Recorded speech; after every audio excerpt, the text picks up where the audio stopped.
नमस्कार दोस्तों, फिर से मैं आप सभी के बीच एक डरावनी, मनोरंजन से भरी और काल्पनिक कहानी लेकर आ गया हूं। तो चलिए बिना किसी देरी के कहानी को शुरू करते हैं। समुद्र जल का एक ऐसा भंडार है जिसकी कोई सीमा नहीं है। समुद्र में न जाने कितने जीव जंतु है, न जाने क्या क्या चीज है जो हमारे लिए नुकसान भी है और लाभदायक भी। और उन्हीं लाभदायक चीजों में से एक है पेट्रोलियम, यानी कि समुद्री तेल। और उसे निकालने के लिए न जाने क्या क्या उपाय किए जाते हैं। समुद्र में तेल निकालने के लिए भारत सरकार ने एक संयंत्र समुद्र में लगाया जिसका नाम रखा गया जल सम्राट। जल सम्राट समुद्र के ऊपर 3 खंभों में टिकाकर बनाया गया था। बड़े बड़े पाइप लगे थे तेल निकालने के लिए और बड़ी बड़ी मशीनें लगी थी। तेल निकालने का काम रोज की तरह सुचारू रूप से चल रहा था, लेकिन तभी जल सम्राट के मशीनों में चरचराहट की आवाज होने लगी और आवाज करता हुआ जल सम्राट बंद हो गया। तभी उस संयंत्र का कप्तान आया और मशीन संचालक से पूछा, क्या हुआ, मशीन कैसे बंद हो गई? मशीन संचालक बोला, अभी चेक करता हूं सर। थोड़ी देर बाद मशीन संचालक ने कप्तान से कहा, सर लगता है पाइप में कुछ फंस गया है।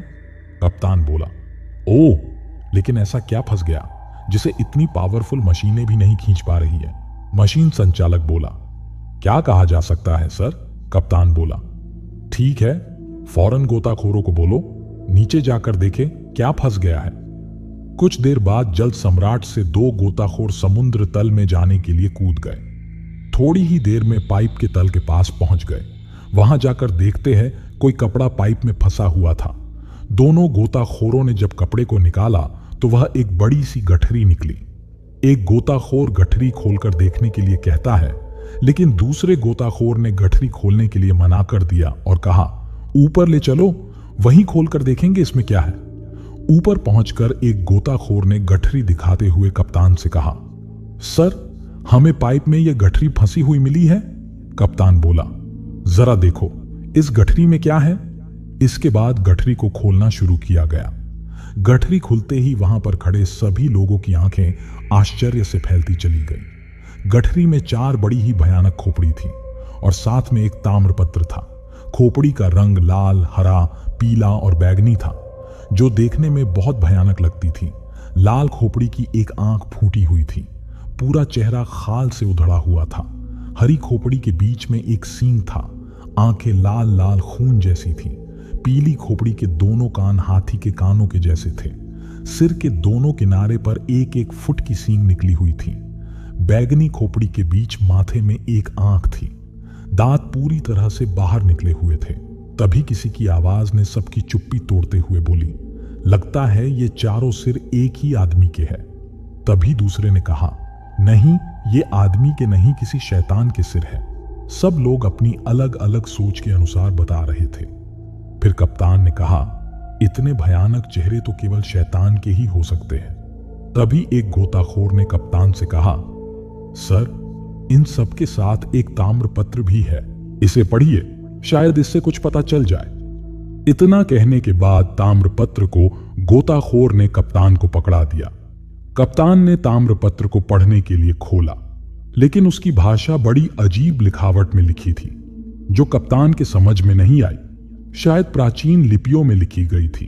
जब भाषा समझ नहीं आई तो कप्तान अनुमान लगाते हुए बोला, लगता है इस पत्र में इन सिरों के बारे में ही लिखा होगा, लेकिन इस बेहद प्राचीन लिपि को पढ़ेगा कौन? तभी एक आदमी बोला, सर मुझे प्राचीन लिपियों का थोड़ा बहुत ज्ञान है, अगर आप कहें तो मैं कोशिश कर सकता हूं। कप्तान बोला, अंकुर तुम लिपि के बारे में जानते हो, मुझे पता नहीं था। खैर, यह लो और पढ़ो। ताम्रपत्र को थोड़ी देर देखने के बाद अंकुर बोला, सर मुझे थोड़ा समय चाहिए। कप्तान बोला, ठीक है, तुम इन सिरों को भी अपने पास रखो और जब इस ताम्रपत्र को पढ़ लेना तो हमें आकर बताना क्या लिखा है इसमें। इसके बाद अंकुर चारों सिर और ताम्रपत्र को लेकर अपने केबिन की ओर चला गया। फिर उसी रात जल सम्राट में मौजूद हर व्यक्ति गहरी नींद में सो रहा था। गार्ड भी ड्यूटी में सो रहा था। तभी एक थक की आवाज ने उसकी नींद तोड़ दी और चौंकते हुए बोला, कौन है उधर? लेकिन कोई जवाब नहीं आया। बस झींगुरों की कर्कश आवाज सुनाई दे रही थी। गार्ड अपने आप से कहता है, देखता हूं मेरा वहम है या मैंने सचमुच किसी को उधर देखा है। इसके बाद गार्ड आवाज की दिशा की ओर चल दिया। एक मोड़ के पास पहुंचने पर उसे कोई दिखाई नहीं दिया। उसने मन में सोचा, यहां तो कोई भी नहीं है, फिर वह आवाज किसकी थी? वह यह सब सोच ही रहा था कि अचानक उसके सामने एक साया भूत की तरह प्रकट हो गया, जिसके हाथ में एक कुल्हाड़ी थी और अपना मुंह एक कपड़े से ढके हुए था। गार्ड बुरी तरह डर गया और वह संभल पाता उससे पहले ही उस साये ने कुल्हाड़ी से गार्ड की गर्दन काट दी। गर्दन कटते ही खून का फव्वारा कटे हुए धड़ से निकलने लगा। तभी वह साया एक बड़ा सा कटोरा निकालकर गार्ड के धड़ के पास लगा दिया। थोड़ी देर में पूरा कटोरा खून से भर गया। उसके बाद वह साया अपने आप से बोला, मैं खून को नीचे नहीं गिरने दूंगा, इसी की तो मुझे जरूरत है। 4 आदमियों का खून और चाहिए मुझे, तभी सफल हो सकता हूं। फिर इसके बाद इसी तरह 3 आदमियों को मारकर उस साये ने 3 कटोरा खून इकट्ठा कर लिया। इतना करने के बाद साया ने अपने आप से कहा, 4 आदमियों का खून तो इकट्ठा हो गया है, अब 1 आदमी का खून और चाहिए मुझे। इसके बाद आधी रात को कप्तान के केबिन का दरवाजा किसी ने खटखटाया।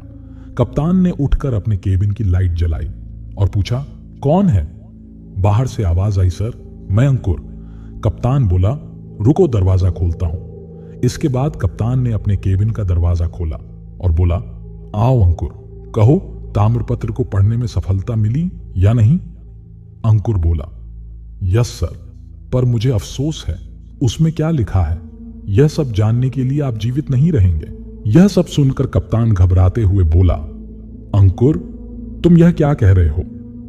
लेकिन कप्तान अपनी बात पूरी कर पाता उससे पहले ही अंकुर ने कप्तान के सिर में कुल्हाड़ी मार दिया। कुल्हाड़ी लगते ही कप्तान वहीं ढेर हो गया और उसके सर से खून का फव्वारा फूट पड़ा। उसने कप्तान का भी खून एक कटोरे में ले लिया और फिर कुटिल हंसी से बोला, अब मुझे सफल होने से कोई नहीं रोक सकता है। इसके बाद वह खून का कटोरा लेकर अपने केबिन में आ गया, जहां 4 कटोरा खून पहले से ही रखा था। इसके बाद अंकुर लाइट लेकर जल सम्राट के छत पर खड़ा होकर रोशनी जलाता है। उस रोशनी को देखकर एक तांत्रिक, जिसे अंकुर ने पहले से ही सहेज रखा था, जल सम्राट की ओर बढ़ चला।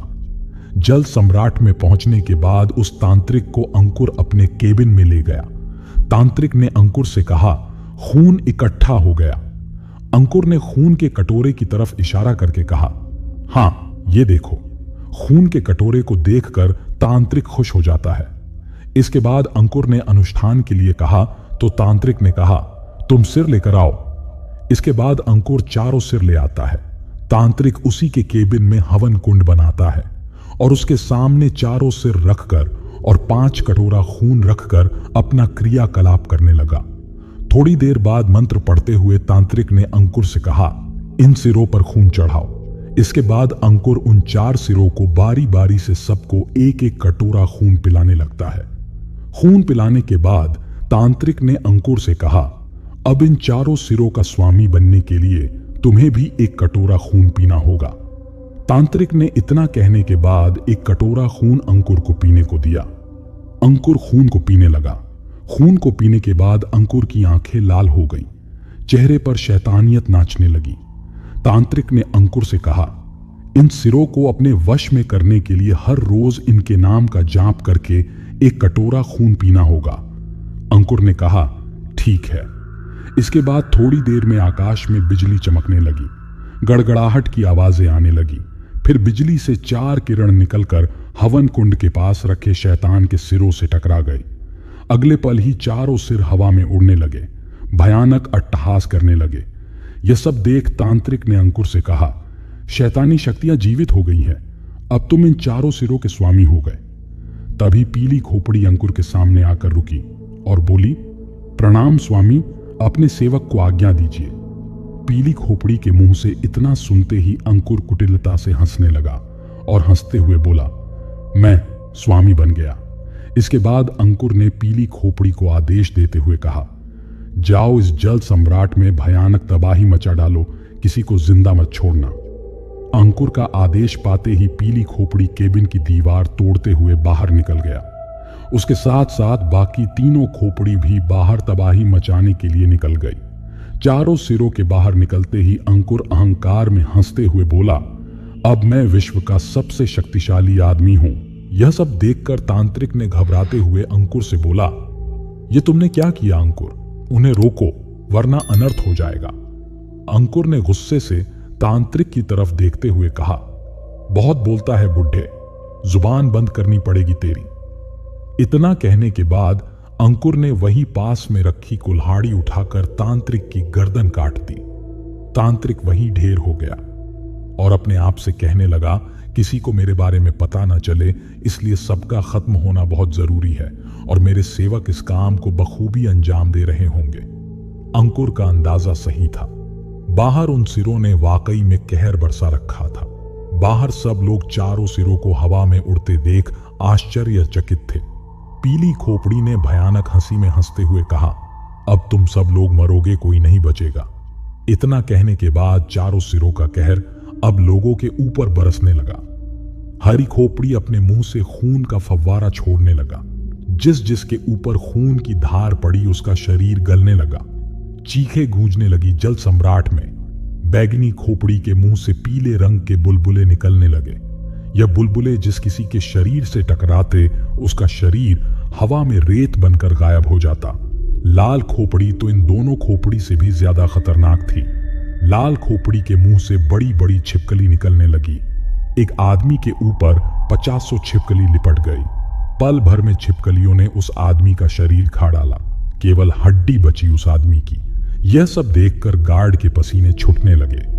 उसने उन छिपकलियों को मारने के लिए अपनी बंदूक जैसे ही उस पर मारना चाहा, तभी पीली खोपड़ी जिसने अपना धड़ पूंछ की तरह किया था, वह गार्ड का हाथ बंदूक सहित खा गई। गार्ड दर्द से चीख पड़ा। इसके बाद पीली खोपड़ी ने गार्ड के पूरे शरीर को खा डाला। वहां पर यह सब देखकर भगदड़ मच गई। लेकिन उन चारों सिरों ने मौत का ऐसा तांडव मचाया कि जल सम्राट में केवल चीख पुकार ही सुनाई दे रही थी। कुछ लोग मौत से बचने के लिए समुद्र में कूद गए, लेकिन वे चारों सिर कहा किसी को छोड़ने वाले थे। बैगनी खोपड़ी ने जल सम्राट के सबसे ऊपर बने पेट्रोलियम टैंक में एक किरण छोड़ी। किरण पड़ते ही पेट्रोलियम टैंक में एक बड़ा सा छेद हो गया। उस छेद से पेट्रोलियम निकलकर समुद्र में गिरने लगा, जिधर कुछ लोग बचने के लिए कूदे थे। इसके बाद हरी खोपड़ी ने अपने मुंह से आग की ज्वाला समुद्र में छोड़ डडेच दी। आग लगते ही पेट्रोलियम जलने लगा और समुद्र में कूदे लोग आग की लपट में जलने लगे। इधर आग के वजह से जल सम्राट के पेट्रोलियम टैंक में भी आग लग गई। अंकुर जो मौत का तांडव देखकर हंस रहा था, उसकी हंसी गायब हो गई। अब वह सोचने लगा कि अब वह भी नहीं बचेगा। अंकुर यह सब सोच ही रहा था कि तभी चारों सिर वहां आए और अपने मुंह से जीभ की लंबाई बढ़ाने लगे और अंकुर के दोनों हाथों को लपेटकर उसे हवा में जल सम्राट से लेकर दूर उड़ गए। अंकुर के वहां से दूर होते ही जल सम्राट धमाके के साथ टुकड़े टुकड़े होकर समुद्र में बिखर गया। जल सम्राट के टुकड़े देखकर अंकुर जो हवा में चारों खोपड़ी की लंबी जीभों के पकड़ में था, हंसते हुए बोला, अब मैं इन चारों सिरों के बल पर दौलत का ढेर लगा दूंगा। इतना कहने के बाद अंकुर एक दिशा की तरफ उड़ चला। अगले दिन जल सम्राट की तबाही की खबर मिलते ही पुलिस फोर्स अपनी टीम के साथ घटनास्थल पर अपने मशीनों के साथ पहुंच गई। वहां का दृश्य देखकर किसी का दिल दहल उठा। इंस्पेक्टर करण, जो पुलिस में नया ही भर्ती हुआ था, जो अपने जोश व ईमानदारी के बल पर सबका प्यारा बन गया था, जिसे इस केस को हल करने की जिम्मेदारी मिली थी, घटनास्थल का दृश्य देखकर वह हवलदार से बोला, उफ, बड़ी भयंकर तबाही मची है। मुझे नहीं लगता कि कोई जिंदा बचा होगा। हवलदार बोला, सर, मुझे तो यह किसी दुश्मन देश का काम लगता है। इंस्पेक्टर करण ने हवलदार की बात से सहमति जताते हुए कहा, हो सकता ऐसा ही हो। तुम लाशें निकालने का आदेश दो। हवलदार बोला, यस सर। इसके बाद 4-5 गोताखोर लाश को निकालने के लिए समुद्र में कूदकर तैरती सड़ी गली लाशें निकालने लगे। लाशें निकालकर जहाज में पहुंचाने लगे, जिससे सब लोग आए थे। लाश निकालते निकालते अचानक एक गोताखोर तेजी से करण की तरफ देखते हुए चिल्लाया, सर, इधर आइए।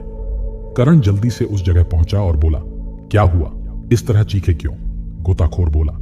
सर, यह आदमी जीवित है, करण चौंकते हुए बोला। क्या? गोताखोर बोला। Yes sir. इंस्पेक्टर करण बोला, इसे फौरन हॉस्पिटल पहुंचाने का इंतजाम करो। कुछ देर में इंस्पेक्टर करण उस आदमी को लेकर अस्पताल पहुंच जाता है और डॉक्टर से कहता है, डॉक्टर, इस आदमी का बचना बहुत जरूरी है। डॉक्टर इंस्पेक्टर करण को सांत्वना देकर मरीज का इलाज करने लगा। थोड़ी देर बाद जल्द ही डॉक्टर इंस्पेक्टर करण के पास आया और खुश होते हुए बोला, मुबारक हो, ऑपरेशन सफल रहा, थोड़ी देर में उसे होश आ जाएगा। ऐसा जवाब सुनकर इंस्पेक्टर करण को थोड़ी राहत महसूस हुई। थोड़ी देर में उस आदमी का बयान लेने के लिए इंस्पेक्टर करण ने चल दिया। वहां पहुंचते ही इंस्पेक्टर करण ने घटनास्थल के बारे में पूछा तो उस आदमी ने कहा, मुझे यकीन है सर कि यह अंकुर का ही काम है, क्योंकि वह सिर उसके ही पास थे। इसके बाद वह आदमी जल्द सम्राट की पूरी घटना बताने लगा। पूरी घटना सुनने के बाद इंस्पेक्टर करण ने कहा, उफ, क्या ऐसा होना संभव है? जब यह सब घटना की पूरी रिपोर्ट गृह मंत्री को मिली तो उन्होंने इंस्पेक्टर करण से कहा, यदि यह बात सच है तो अंकुर को रोकना बहुत जरूरी है। आप फौरन पूरी पुलिस फोर्स इस काम पर लगा दीजिए। इंस्पेक्टर करण बोला, यस सर। इधर अंकुर को पकड़ने के लिए तैयारी चल रही थी तो उधर अंकुर, जो इस समय शहर की सबसे बड़ी ज्वेलरी शॉप पर मौजूद था, जो दुकान के सेठ से बात कर रहा था। सेठ गुस्से से बोला, क्या बक रहे हो? अंकुर बोला, बक नहीं रहा, सही कह रहा हूं। अगर अपनी और अपने आदमियों की जान बचाना चाहते हो तो अपना सारा माल मेरे हवाले कर दो। सेठ बोला, लगता है तुम इस तरह से नहीं मानोगे, पुलिस को बुलाना ही पड़ेगा। इसके बाद सेठ पुलिस को बुलाने के लिए फोन से नंबर डायल करने लगा। इधर अंकुर, जो अपने साथ एक सूटकेस लिए था, उसे एक टेबल पर रखकर खोलने लगा। उधर सेठ बस इतना कह पाया कि हेलो पुलिस स्टेशन। तभी इधर से सूटकेस खुलते ही उसमें रखी खोपड़ियों में से पीली खोपड़ी निकलकर बाहर आई और सेठ के फोन से टकरा गई और फोन जमीन पर गिर के टूट गया। इसके बाद वे चारों सिर सेठ के चारों ओर भयानक अट्टहास करते हुए नाचने लगे। सेठ यह सब देखकर घबरा गया। इसके बाद उन चारों सिरों ने एक साथ सेठ को टक्कर मार दिया। सेठ हवा में उछलकर दूर जा गिरा। फिर चारों सिर सेठ के मुंह में गोंद की तरह चिपक गए और सेठ का चेहरा खाने लगे। सेठ दर्द से चीख उठा और अपने चेहरे को बचाने के लिए अपने हाथों से चारों सिरों को हटाने लगा, लेकिन वे चारों सिर बुरी तरह से चिपक गए थे और जब चेहरे से छूटे तो सेठ के चेहरे में केवल खोपड़ी का कंकाल बचा था। सेठ की ऐसी भयानक मौत देखकर दुकान के अंदर भगदड़ मच गई। देखने वालों का दिल दहल उठा था, लेकिन वे सिर अब भीड़ के ऊपर हमला करने लगे। लाल खोपड़ी अपने मुंह से बड़े बड़े बिच्छू छोड़ने लगा, जो भीड़ में जाकर किसी के मुंह में घुस रहे हैं और किसी को डंक मार रहे हैं। बैगनी खोपड़ी अपने मुंह से कटे हुए पंछी के नुकीले पंजे छोड़ने लगा, जो वहां उपस्थित भीड़ में जाकर किसी का गर्दन काट रही है और किसी का चेहरा नोच रहा है। हरी खोपड़ी अपने मुंह से पीली किरण छोड़ दे रहा था, जिसे भी वह किरण लगती उसके शरीर के चिथड़े उड़ जाते। पीली खोपड़ी आग ही आग बरसा रहा था। दुकान के अंदर चीख पुकार ही सुनाई दे रही थी। बड़ा ही भयानक मंजर था। इधर लोग मौत के आगोश में समाते जा रहे थे, उधर अंकुर आराम से अपने काम में लगा हुआ था। जो ज्वेलरी थी उसे अपने सूटकेस में भरता जा रहा था और कुटिल हंसी हंसते हुए कह रहा था, ये सारे हीरे जवाहरात मेरे हैं, मैं करोड़पति बन गया। अंकुर पागलों की तरह ठहाका लगाते हुए अपना काम पूरा किया। इसके बाद चारों खोपड़ी को चलने का आदेश दिया, जो मौत का तांडव मचा रहे थे। अंकुर का आदेश पाते ही वे चारों सिर मौत का तांडव छोड़ डरकर अंकुर को हवा में लेकर एक तरफ उड़ गए। इस घटना ने पूरे प्रशासन को हिलाकर रख दिया था। पुलिस हेडक्वार्टर में पुलिस कमिश्नर ने गुस्से में वहां बैठे सभी लोगों से कह रहे थे, फिर वही चार सिर वही व्यक्ति, मैं जानना चाहता हूं आखिर हमारी पुलिस फोर्स क्या कर रही है। पुलिस हेडक्वार्टर में उपस्थित सभी लोग चुपचाप कमिश्नर की फटकार को सुन रहे थे। किसी की हिम्मत नहीं हो पा रही थी बोलने की। तभी इंस्पेक्टर करण ने बोला, सर, हम पूरी कोशिश कर रहे हैं, परंतु न जाने वह कहां से आता है और कहां चला जाता है। कमिश्नर गुस्से में बोले, मुझे कुछ भी नहीं सुनना, मुझे हर हाल में अपराधी चाहिए। इंस्पेक्टर करण ने कहा, सर, जब तक वह 4 सिर अंकुर के पास है उसे कोई नहीं पकड़ पाएगा। हमें उन सिरों को पकड़ने के लिए किसी तांत्रिक की मदद लेनी होगी। कमिश्नर ने बोला, ठीक है इंस्पेक्टर करण, मैं इस केस का इंचार्ज तुम्हें बनाता हूं, अब तुम जा सकते हो। इंस्पेक्टर करण पुलिस हेडक्वार्टर से निकलकर अपने जीप से एक तरफ जाने लगा और अपने मन में कहता है, इस केस में केवल अश्विनी अंकल ही मेरी मदद कर सकते हैं। इसके बाद इंस्पेक्टर करण अश्विनी अंकल के घर की तरफ अपनी जीप घुमा लेता है। प्रोफेसर अश्विनी इंस्पेक्टर करण के पिता के बहुत गहरे दोस्त है। वह वैज्ञानिक होने के साथ साथ तंत्र विद्या का ज्ञान भी जानते हैं। इंस्पेक्टर करण अश्विनी अंकल के घर पहुंच जाता है और उनको पूरी घटना सुनाने लगता है। घटना सुनाने के बाद इंस्पेक्टर करण ने प्रोफेसर अश्विनी से कहा, अंकल, अब आप ही कुछ कर सकते हैं। प्रोफेसर अश्विनी ने कहा, करण, वह 4 सिर अत्यंत शक्तिशाली लगते हैं, उनसे मुकाबला करना आसान नहीं होगा। करण ने गंभीर होते हुए कहा, कोई तो उपाय होगा अंकल। प्रोफेसर अश्विनी ने बोला, हां है, यदि हमें किसी तरह यह पता चल जाए कि वह सिर किस शैतान के हैं और इस शैतान का जन्म किस प्रकार हुआ था, तभी कुछ किया जा सकता है। इंस्पेक्टर करण बोला, यदि ऐसी बात है तो मैं पता करता हूं, शायद इस बारे में कुछ मालूम हो सके। इसके बाद इंस्पेक्टर करण वहां से खोजबीन के लिए निकल गया। इधर पुलिस अंकुर को खोजने की कोशिश कर रही थी, उधर अंकुर शहर छोड़ने की तैयारी कर रहा था। जो शहर के रेलवे स्टेशन में प्लेटफॉर्म में एक सीट पर बैठा हुआ सोच रहा था। साथ में सूटकेस लिए था जिसमें 4 खोपड़ी रखी हुई थी और अपने मन में अपने आप से कहने लगा, अब मेरा दूसरा निशाना दिल्ली का रिजर्व बैंक होगा।